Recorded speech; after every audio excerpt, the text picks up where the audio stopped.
Good day everyone, I'm Lovelyn Saleta and we are the group 4. Our topic is all about students' emotional and behavioral disorder. And intellectual and developmental disabilities or IDD. So let's start with definition of EBD and prevalence of EBD.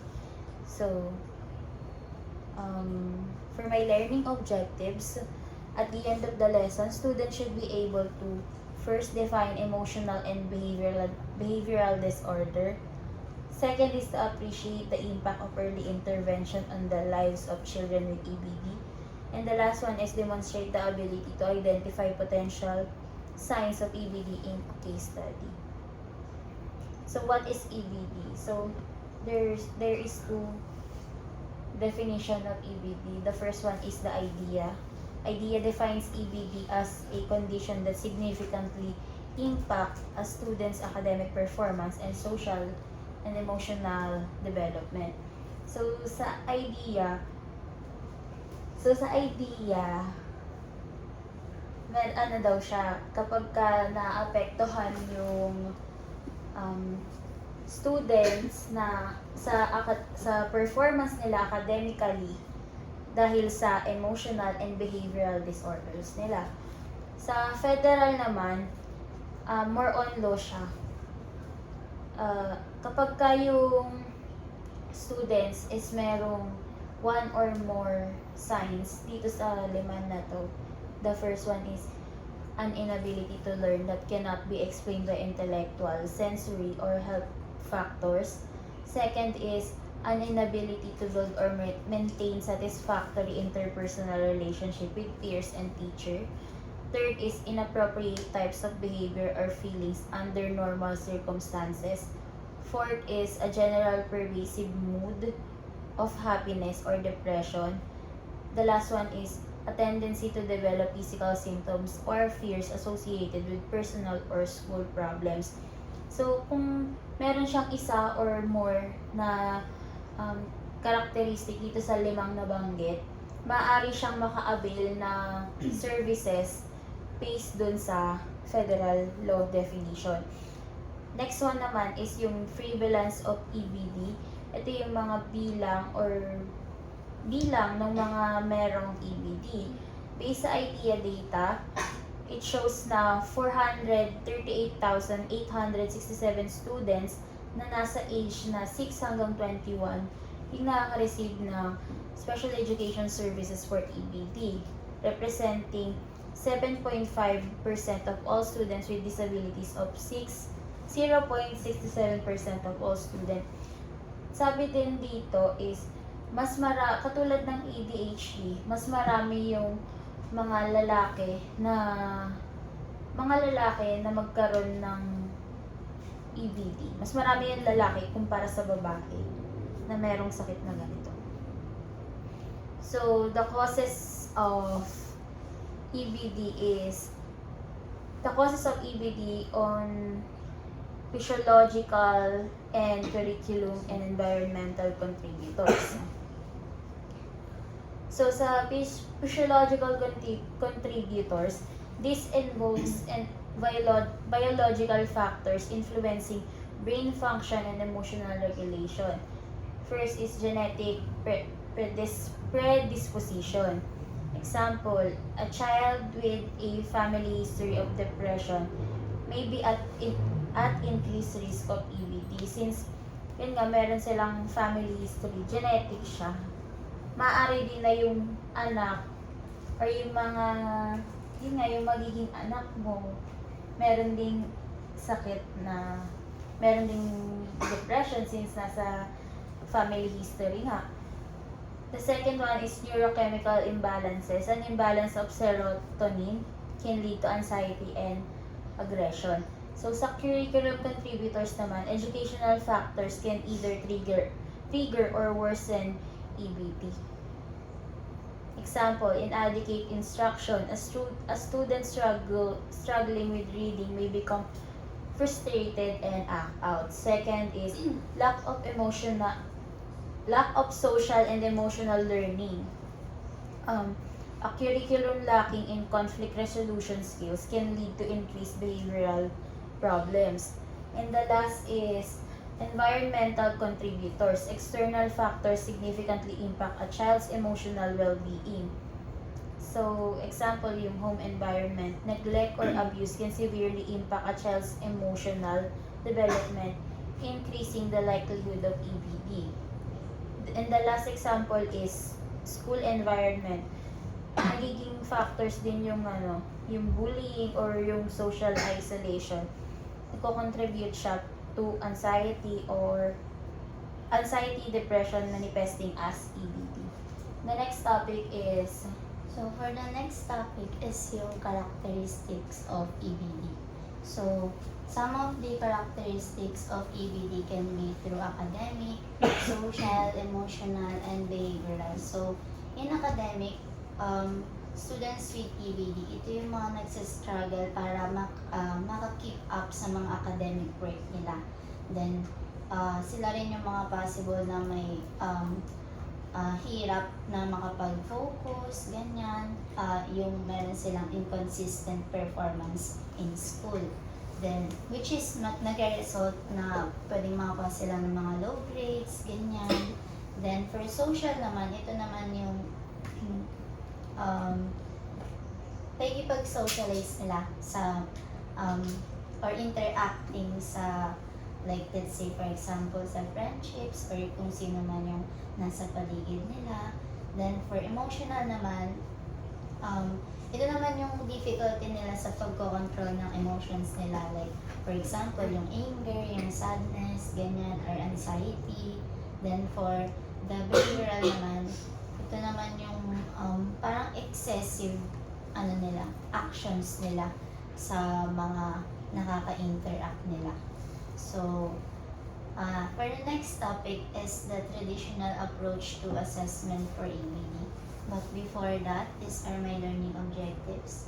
At the end of the lesson, the students should be able to analyze different assessment methods for EBD, develop individualized behavioral plans or behavior plans for students with EBD, and value the importance of early identification and intervention for EBD.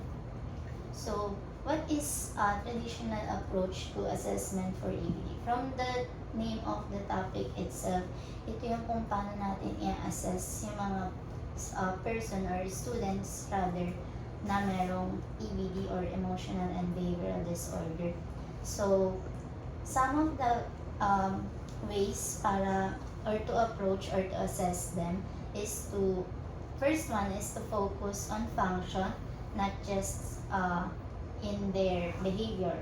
So, for example, merong student na nagbato ng lapis sa classroom, ganyan. So, instead to label them as bad na, ay mali yun.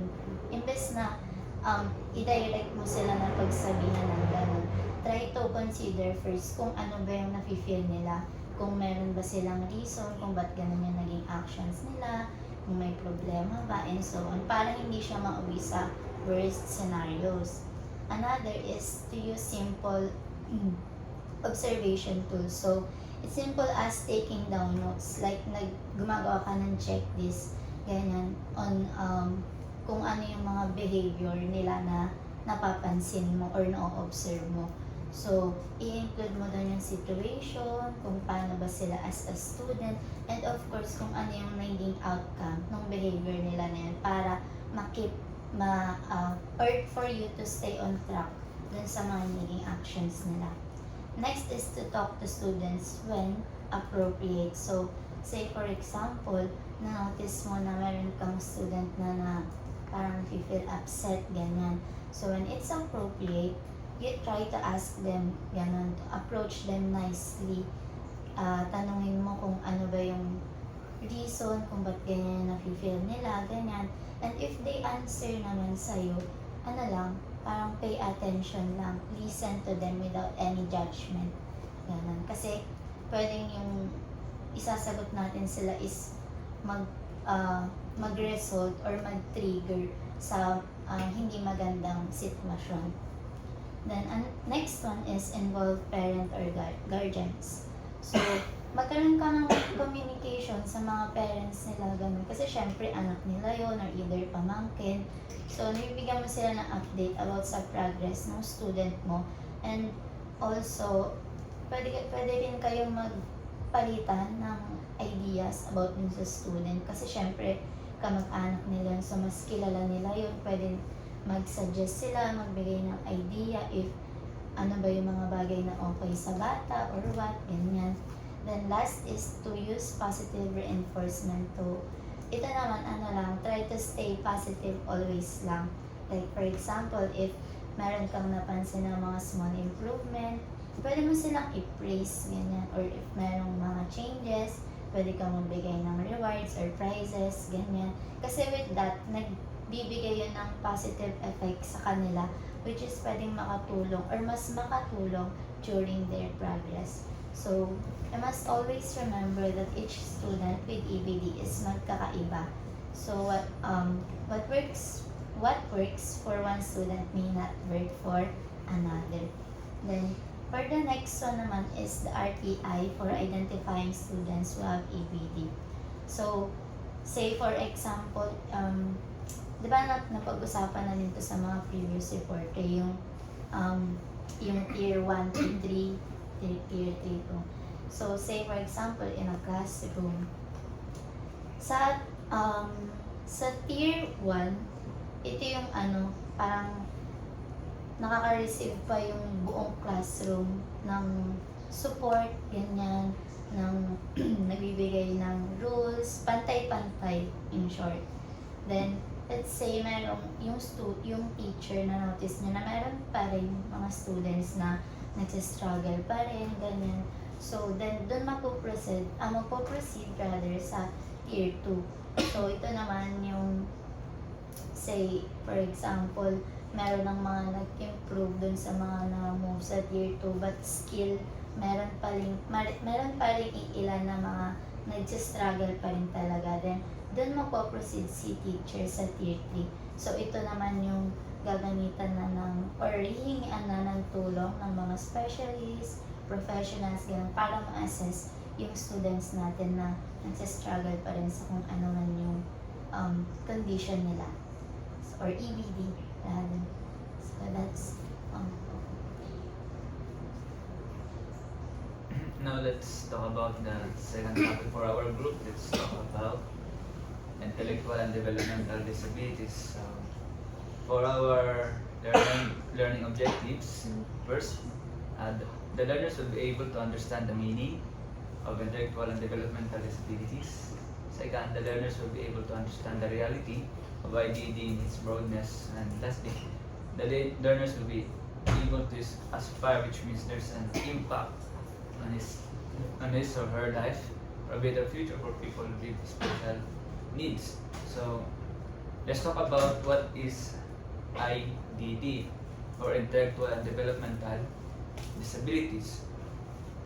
IDD are disorders that are usually present at birth and that negatively affect the trajectory of the individual's physical and intellectual or emotional development, which means ang ganitong uri ng disability since birth at habang batay lumalaki, nagkakaroon ng mga changes sa kanyang physicality, kaya nga po siya developmental.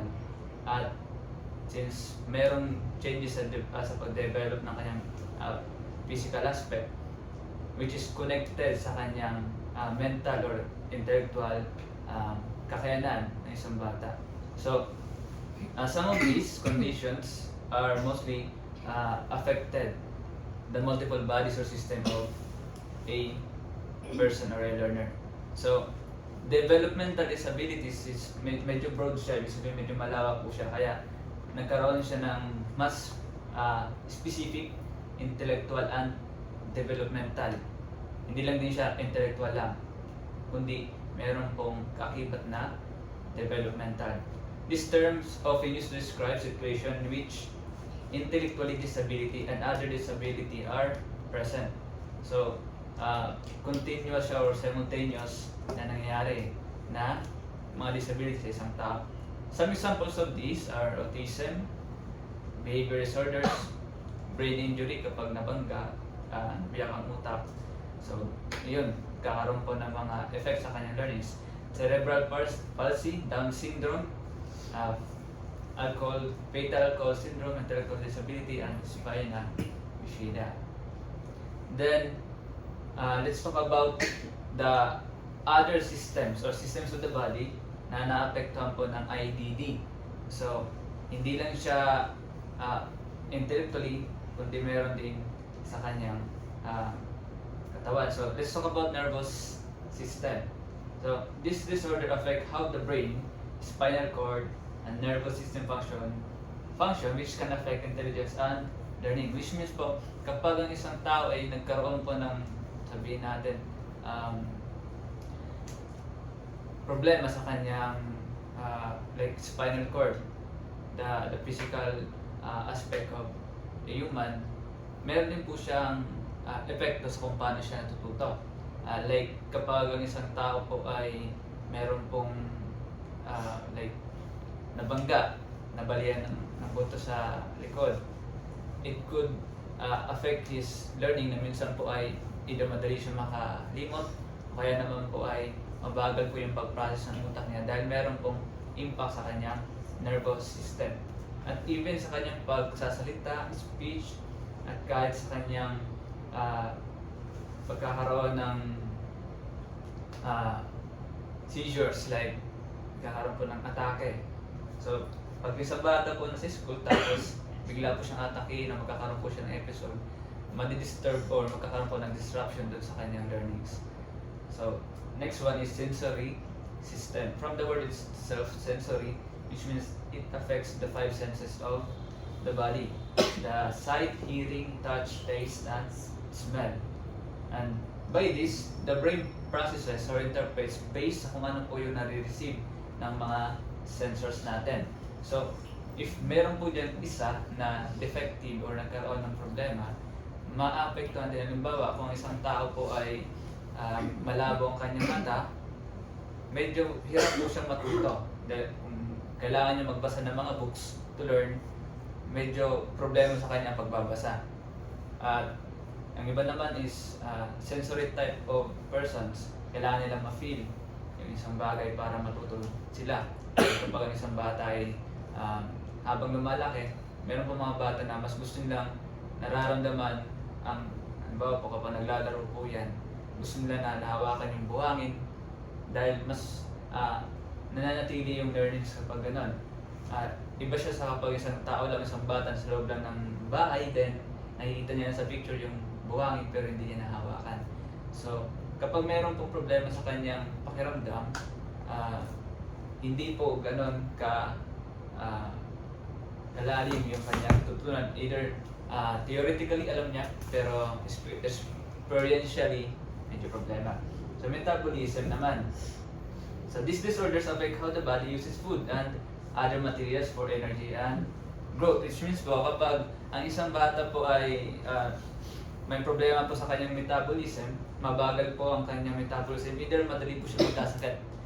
So, pag nagkakasalita ang isang bata, mahina ang kanyang katawan, naturally, hindi po siya makapasok, o kaya naman po ay kapag nilalagnat po yan, mahirap pong intindihin ng mga bagay. Kaya nga po kahit ang isang tao, kapag tayo po ay nagkasakit, kahit anong turo sa atin ng teachers natin, medyo hindi talaga natin mag-pick up. Dahil meron po siyang epekto sa ating learnings. For example, the body breaks down food during digestion in a metabolic process. So, kapag mabagal, may problema ang ating katawan, it could affect our cognitive ability. Then lastly, degenerative, which means po from the word degenerate, pababa.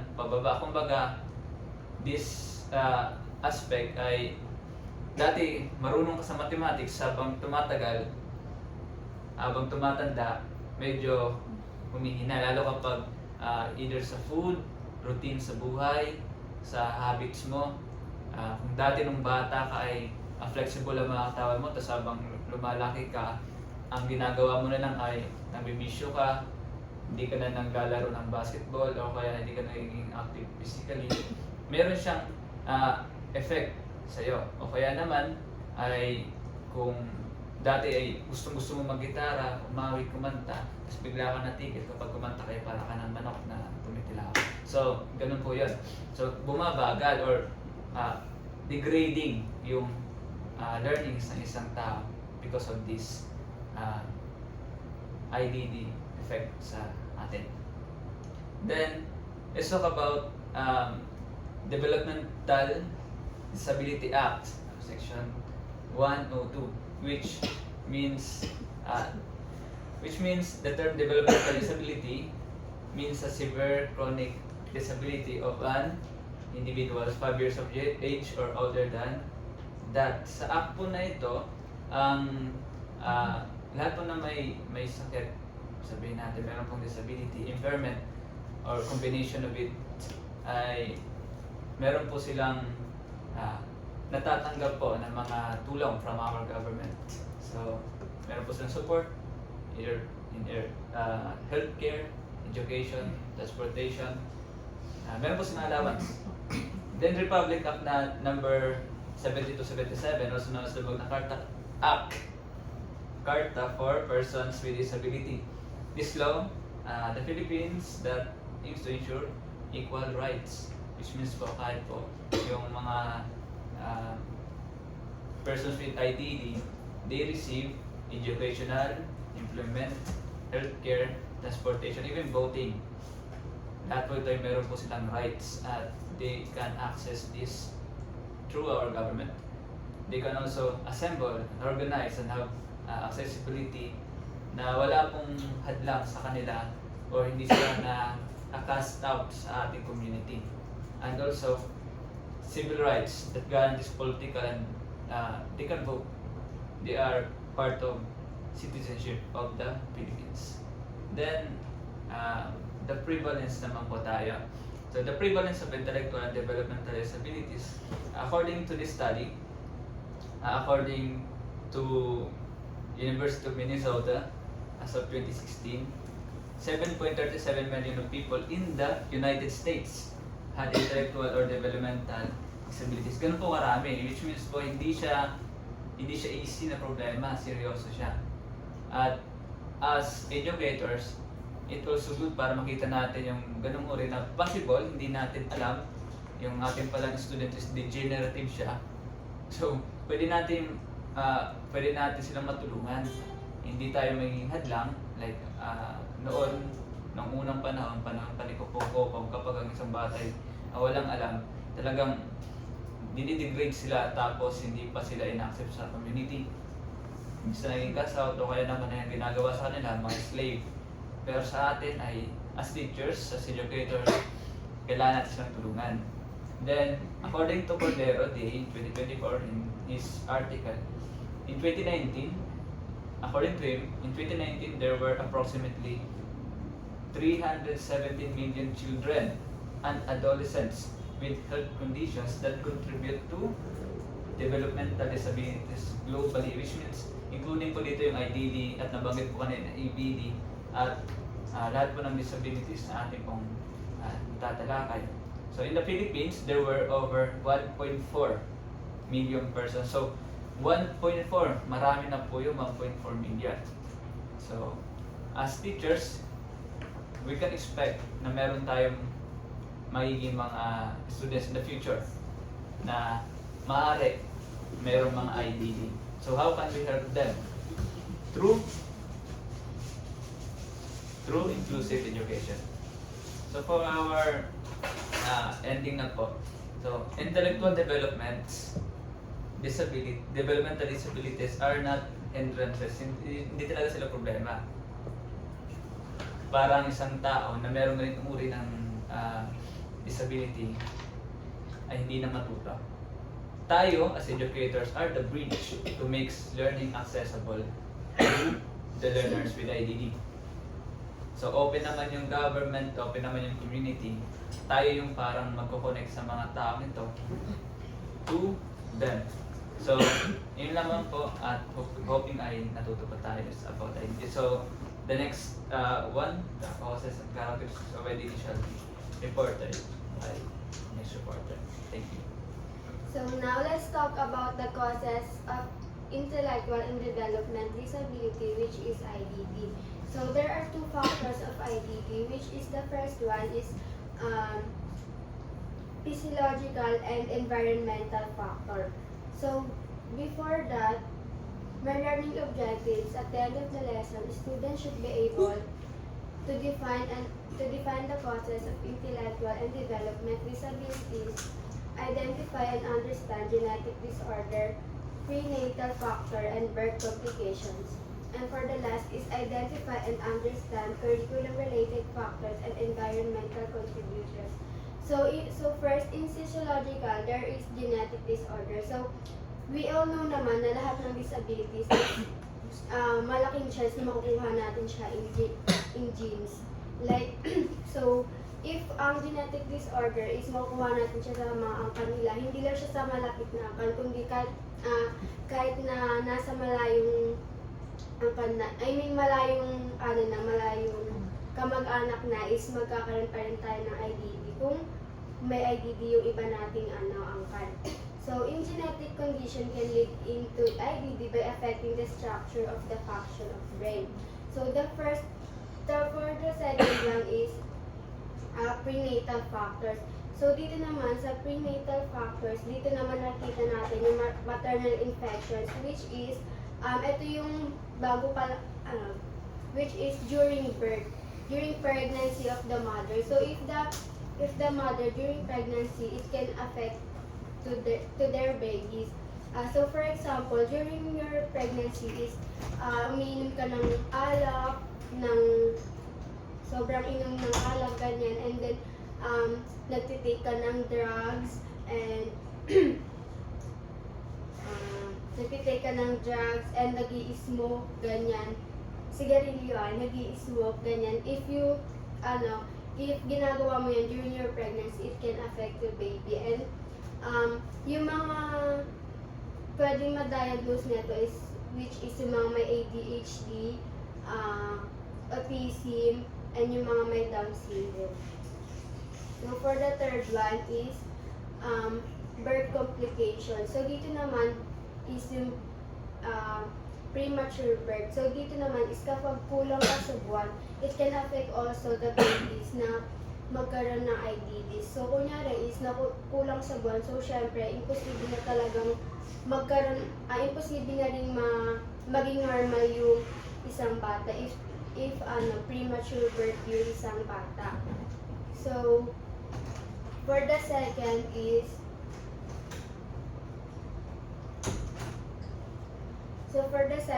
yung sa curriculum and environmental contributors. So the first one is in curriculum related factors.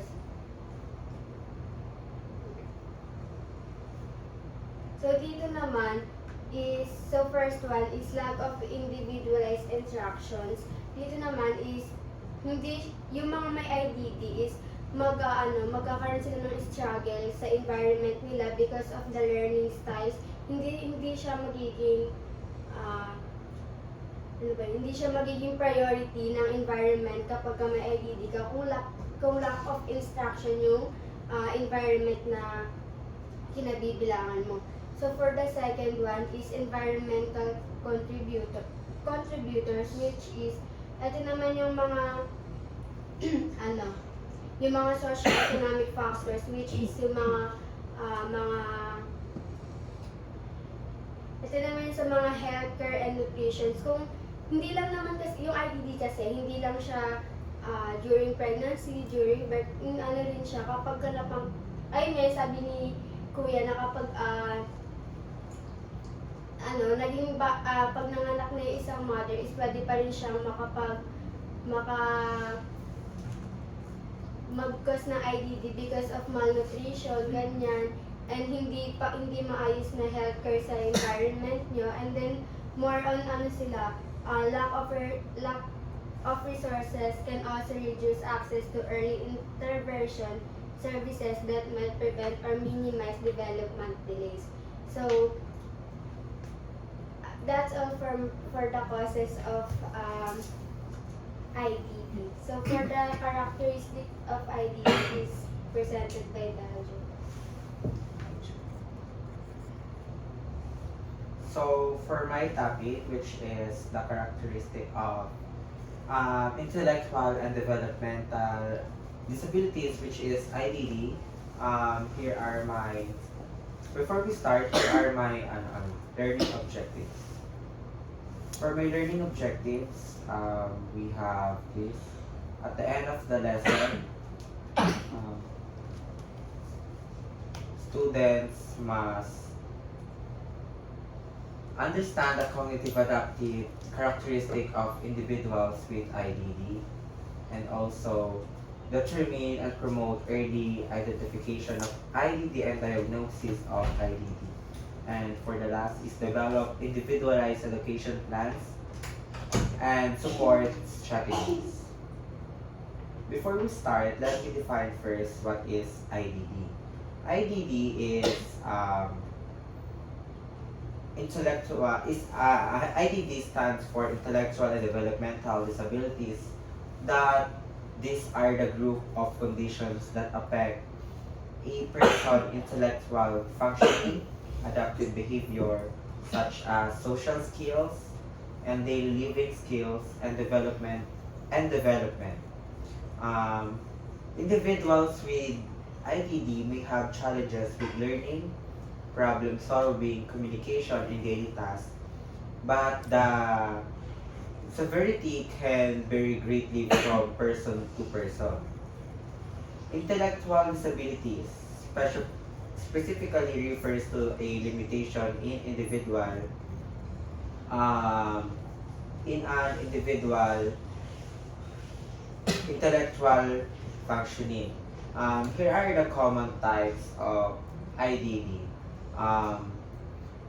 The common types of IDD may include the people who experiencing Down syndrome, autism spectrum disorder or ASD, and the person who experience cerebral palsy and Fragile X syndrome. In characteristic of IDD, we have different kinds, which is cognitive,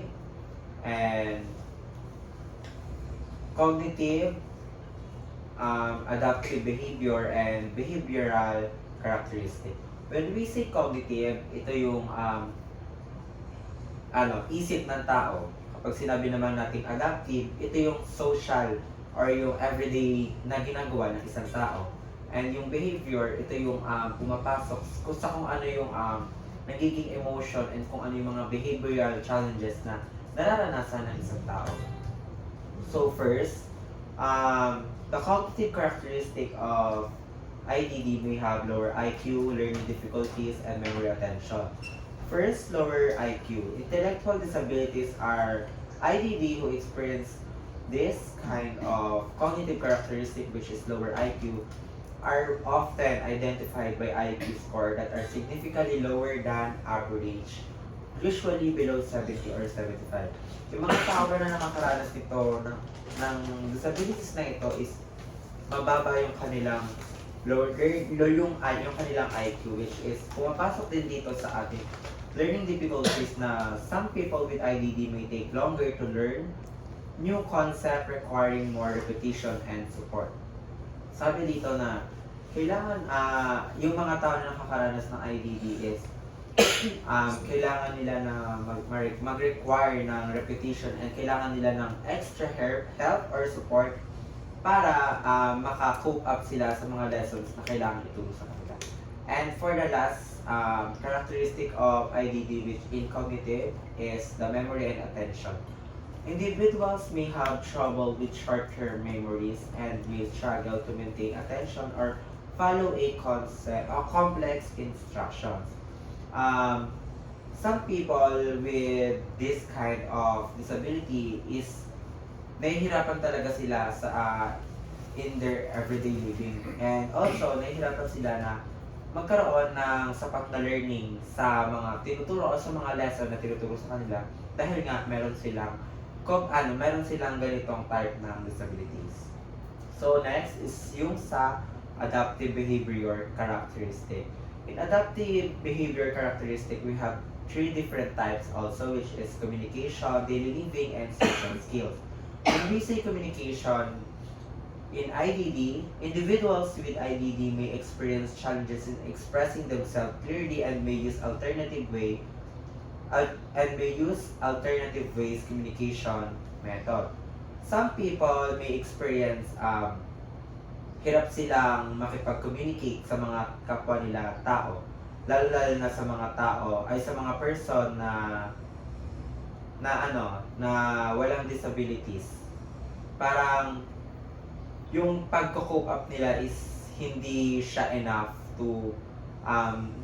para makipagsabayan sa ibang tao. That's because of their disability. And next is the daily living. Independent living skills such as managing money, preparing meals, or using public transportation may be limited. Ayun nga, dahil nga meron silang disability, mahirapan sila na gawin yung mga ginagawa ng mga normal peoples na hindi na, yung mga typical person na walang disabilities. Some people or some person some person or a typical person is hindi sila makasabay or hindi nila nagagawa yung mga nagagawa natin mga typical. That's because they have a disability na kailangan subaybayan or kailangan ng sapat na attention. And next is yung social skills. Many individuals with IDD may have difficulty understanding social cues and may struggle to form or maintain friendship. That's because meron silang that's because na may disability sila is mahihirapan din sila makipag-socialize sa mga tao dahil sa disability nila. Pero hindi siya dahilan para mahiwalay sila sa mundo ng mga typical person. Ayun. Hirap sila makipag-socialize dahil meron silang mga meron silang kailangang treatment para sa disorder na to. So, for the last is the behavioral characteristic. Behavioral characteristic have two characteristic also. It is the emotional regulation and behavioral challenges. Pagsamahin na natin siya, emotional regulation and behavioral challenges may experience difficulty managing their emotions, leading to behaviors such as frustration, irritability, or social withdrawal, and some individuals may exhibit behavior such as aggression, self-injury, and repetitive action, which can be linked to difficulties in communication, anxiety, or unmet needs. Some people who experience this kind of disorder, meron talaga silang moods or meron silang mga behaviors na kailangan pang i-regulate ng mga tao na nakakaalam kung paano ito i-deal. Gaya ng mga nurses sa mga facilities na kung saan sila mas makaka-cope ng kanilang problems or ng kanilang difficulties when it comes to behavioral and the emotional. So to conclude this lesson, people who experiencing IDD is yung mga tao na nakakaranas ng IDD is or yung mga tao na may disorder,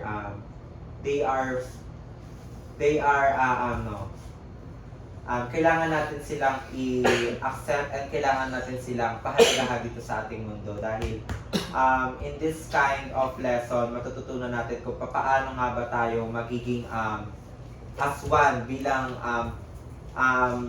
member ng ating society, and we can mapapakita natin sa kanila yung pagmamahal natin sa pamamagitan ng pagtanggap at sa pamamagitan ng pagmamahal. So for the next topic is the traditional approach assess in intellectual and developmental disability. And now Irelis and Dulin, and now let's talk about traditional approach to assessment for intellectual and developmental disabilities. Learning objectives. At the end of the lesson, students should be able to learn the assessments for person with intellectual and development disabilities or IDD to ensure that individuals with disabilities receive the necessary supports to thrive in their environment. Develop personalized support and intervention strategies. And now we have a two assessment for intellectual and developmental disabilities or IDD. The first one is intelligence test. Measure the specific skills in which children with IDD different namely in using memory skills, in associating and classifying information, in reasoning, and in making some judgments. Intelligence test is ito yung more on memory, like help to identify intellectual strengths and weaknesses, diagnose intellectual disabilities or gifteds, and guide educational or clinical interventions. And we have a common intelligence test. The first one is universal nonverbal intelligence test. Ito yung mga pwedeng i-ano sa mga may IDD or atypical person. Ito yung age lang ng mga pwedeng ganitong test na ibigay is 5 to 17 years old. And ito yung makatulong sa kanila to nonverbal assessment of cognitive abilities including reasoning and memory activities like puzzle and creating a drawing. Adaptive skills test naman is to be considered to have IDD, a person must be significantly deficient in adaptive behavior and as expressed. But we have three types of adaptive skills test. The first one is social skills.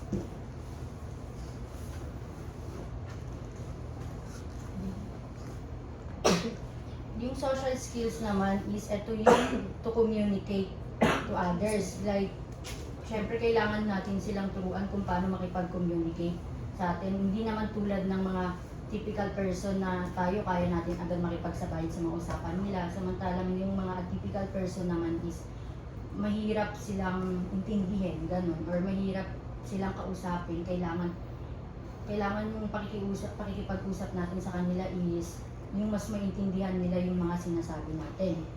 And sa practical skills naman is, ito naman yung in daily living skills. Ito yung halimbawa, pakikipaglaro ng mga atypical person and kung paano natin sila turuan ng kung paano makipaglaro, kumain sa araw-araw, tapos pagtutoothbrush, ay yung mga kailangan natin ituro sa mga atypical person. Like sa atin naman na typical person lang na sa atin, makita lang natin sila, magagaya agad natin kung paano ginagawa nila. Hindi tulad yun sa mga atypical person. And sa last naman, conceptual skills naman is, ito naman yung more on problem solving naman to. Ito yung kailangan naturuan natin sila kung paano pagdating sa mga pagsasolve ng sa math, ganun. Kailangan din natin sila matulungan kung paano nila ma-solve yung mga katulad sa school o mga basic problem solving, ganun. And ito naman yung common adaptive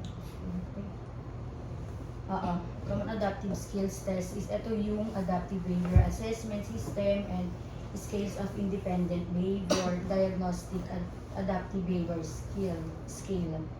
And ito yung the test involve interviews, questionnaires, and observations often completed by caregivers, teachers, or clinicians. They help determine the level of support needed and guide interventions plans.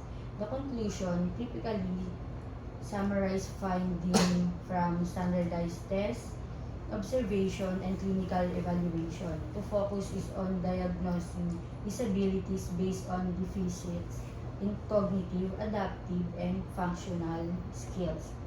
While this approach is standardized and structured, it has been criticized for focusing more limitations rather than potential, leading to a more deficit-based perspective rather than a strength-based or functional one.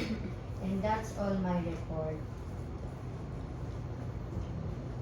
So hi, good day everyone. I am Nicole Rivas and my topic is all about RTI for identifying students who have intellectual and developmental disabilities. So before we start, let me read my learning objective, which are at the end of the lesson, the student should be able to define response to intervention or RTI and its three-type framework. And the second one is to recall the characteristics of intellectual and developmental disabilities or IDD. And the last one is to explain how RTI support to the identifications of the student with IDD. So when we say RTI, it is the framework that that supports to focus on early intervention and monitoring the student in whole classroom settings, and ini-ensure nito na lahat ng students regardless their disabilities is makaka-receive ng high quality instruction and appropriate support to succeed in academically. So, ayun nga, na-define na ng ilang reporters what is IDD. So, ano ko lang is yung IDD, it is all about the limitation about the intellectual functioning and adaptive behavior. So, like in their reasoning, problem solving, and everyday skills na nakaka-apekto sa a person with the IDD.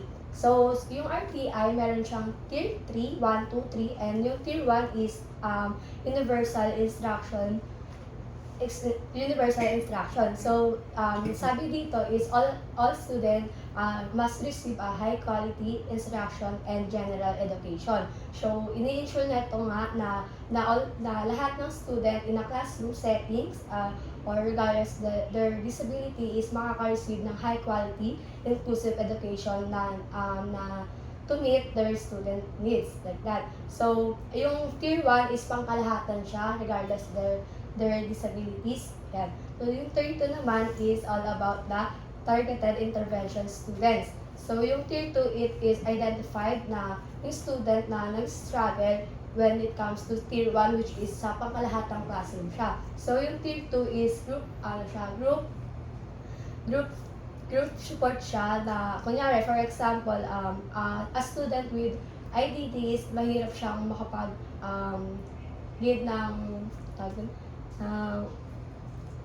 ng comprehension skills. So, yung student na yun is ilalagay din siya sa group of people na hirap din sa reading or comprehension skills, which is tuturuan ng teacher or ng professor na yung group na yun para mas may progress sila, ganon. So, yung Tier 3 is intensive intervention students. So, yung intensive, ito yung one-on-one. Kunyari, for example, yung student is hindi siya nakitaan ng progress. Sa Tier 2 is yung Tier 3 is yung bibigay sila ng one-on-one teaching, like parang sa normal classroom setup, ito yung parang tutor na isa-isa by individual, like that. So, pag hindi pa rin siya yung student with a person with IDD is hindi pa rin siya na sa Tier 3 is i-recommend din siya na sa professor or sa mga professionals with the IDD, ganyan.